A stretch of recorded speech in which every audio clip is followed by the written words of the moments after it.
Shalom peuple de Dieu, que la grâce et la paix du Seigneur vous soient données en abondance dans vos maisons et partout où vous nous suivez. Bienvenue dans 7 minutes avec Jésus-Christ, notre rendez-vous hebdomadaire. Ce matin, nous allons parler d'un thème très spécial que nous avons intitulé « La saison de bonnes nouvelles ». La saison de bonnes nouvelles. Je voudrais t'inviter à prendre ta Bible avec moi. Nous sommes dans le livre de 2 Rois, le chapitre 7.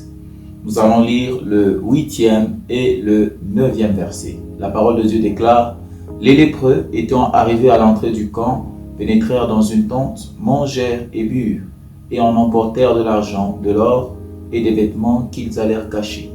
Ils revinrent, pénétrèrent dans une autre tente, et en apportèrent des objets qu'ils allèrent cacher. Puis ils se dirent l'un à l'autre: nous n'agissons pas bien. Cette journée est une journée de bonnes nouvelles. Si nous gardons le silence et si nous attendons jusqu'à la lumière du matin, le châtiment nous atteindra. Venez maintenant et allons informer la maison du roi. » Un jour, la Samarie était plongée dans une famine extrême, une famine intense, à tel point que les hommes pouvaient manger leurs propres enfants. Au milieu de cette détresse, la parole de l'Éternel fut annoncée par la bouche du prophète Élisée pour déclarer l'arrivée imminente, prochaine de la provision. Plusieurs s'attendaient à ce que cette provision puisse peut-être tomber du ciel, comme ça a été le cas dans le désert, où le ciel pouvait s'ouvrir et la manne pouvait tomber.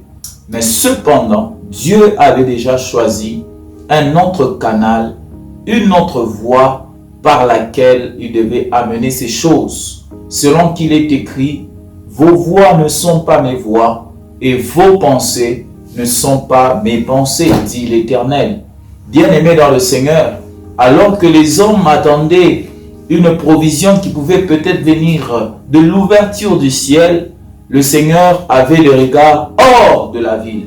Les yeux de l'Éternel étaient hors de la ville où il y avait 4 lépreux qui étaient méprisés, qui étaient rejetés, abandonnés de tous, abandonnés de leurs frères, abandonnés de leur peuple.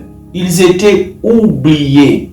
Mais ce que j'aime dans cette histoire, c'est que malgré leur situation, malgré leur état, ces hommes étaient dans le bon programme de Dieu. Ces hommes étaient dans le plan de Dieu. Je voudrais te rassurer, toi qui me suis, quelle que soit ta situation, quels que soient les défis par lesquels tu passes, tu es dans le bon programme de Dieu en cette semaine. Tu es dans le bon plan de Dieu en cette semaine. Oh, bien-aimé dans le Seigneur, ce n'est pas un souci que les hommes t'aient oublié. Dans cette situation, les omissions des hommes sont une qualification à la manifestation de la puissance de Dieu dans ta vie. Oh bien-aimé dans le Seigneur, ces hommes étaient rejetés, mais devant Dieu, ils étaient devenus qualifiés pour qu'ils deviennent des instruments qui allaient servir à sa gloire. Selon que l'apôtre Paul peut le dire aux Corinthiens, il dit que Dieu utilise les choses viles,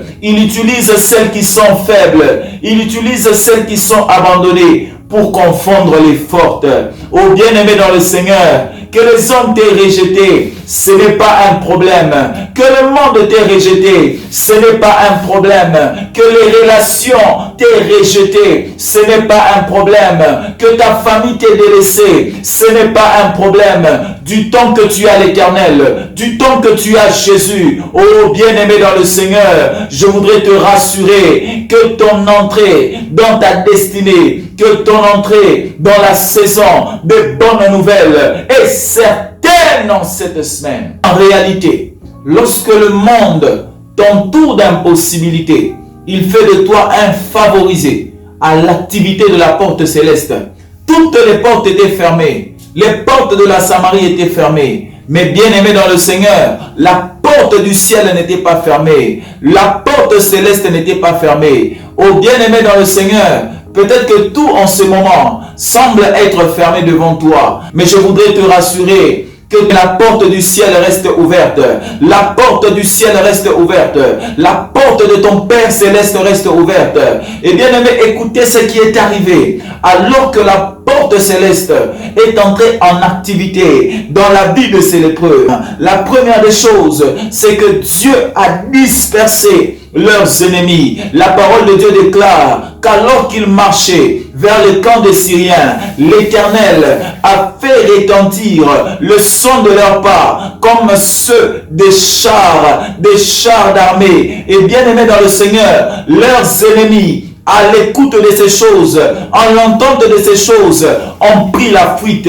Je voudrais dire à quelqu'un, alors que tu marches, Rebo Sakayama, Intelebro Sakadababa, alors que tu marches en avançant dans cette semaine, oh, dans le camp de tes ennemis, il y a un bruit qui s'est fait entendre. Il y a un bruit qui s'est fait entendre. Le bruit de l'armée céleste. Le bruit de l'armée céleste. Et je vois tes ennemis en cette semaine en train de prendre fuite devant toi. Je vois cette maladie en train de fuir devant toi. Je vois ce blocage en train de fuir devant toi. Je vois ce célibat en train de fuir devant toi. Je vois cette stérilité en train de fuir devant toi. Alors que tu avances, alors que tu marches avec assurance dans cette semaine, je te rassure que tout ce qui était obstacle, que tout ce qui était ennemi à ta destinée, à ta gloire, est en train de fuir devant toi. Dans le nom puissant de Jésus. La deuxième chose, c'est que l'Éternel a fait des sources de bénédiction. Oh bien-aimé dans le Seigneur, la famine était dans la ville, la famine était dans la cité. Mais bien-aimé dans le Seigneur, la solution à ce problème est sortie de ces 4 lépreux. Dieu a fait des sources de bénédiction. Dieu a fait des sources de provision. Oh bien-aimé dans le Seigneur, je déclare sur ta vie en cette semaine que tu seras une source. Tu ne seras pas béni, mais tu seras une source de bénédiction. Une source de bénédiction pour ton pays. Une source de bénédiction pour ta famille. Une source de bénédiction pour ton église.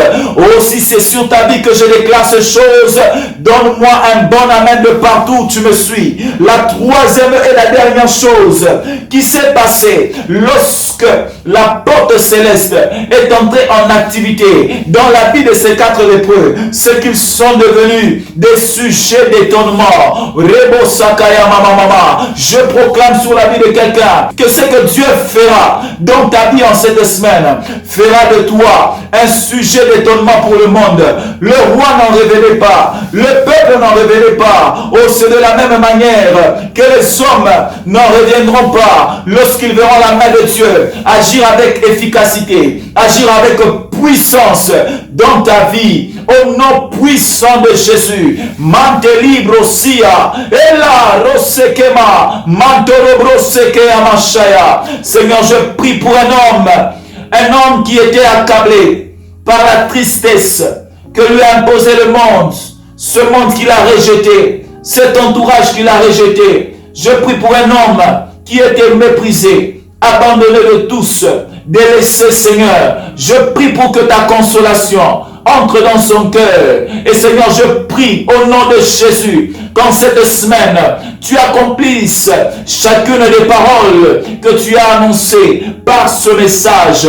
Ô Dieu Tout-Puissant, qu'il devienne une source de bénédiction, qu'aucun ennemi ne tienne devant lui, que chaque ennemi qui dominait sur lui fuit devant lui en cette semaine. Dans le nom puissant de Jésus, Seigneur, je prie pour des témoignages. Je prie pour des témoignages qui vont étonner le monde, qui vont bouleverser l'entendement des hommes, des guérisons miraculeuses, qui vont étonner la médecine.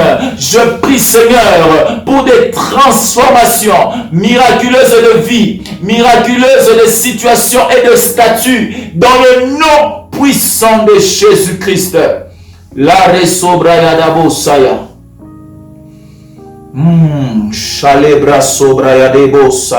J'entends cette parole des Écritures résonner dans mon cœur et dans mes oreilles. Je l'entends, le Seigneur me dit, lève-toi, sois éclairé, car ta lumière arrive. Je proclame sur ta vie, toi qui pleurais, le temps où la lumière de Dieu brille sur ta vie. Tu vas briller cette semaine. Raso Brazia Talebro Sakaya Mandala Bosaya. Au nom merveilleux de Jésus. Amen. Que Dieu vous bénisse abondamment. Merci de nous avoir suivis encore ce matin. Nous vous donnons rendez-vous le lundi prochain. En attendant, portez-vous bien. C'était votre humble serviteur, le Dr Victor Boanerges de l'église Médère. Que Dieu vous bénisse abondamment.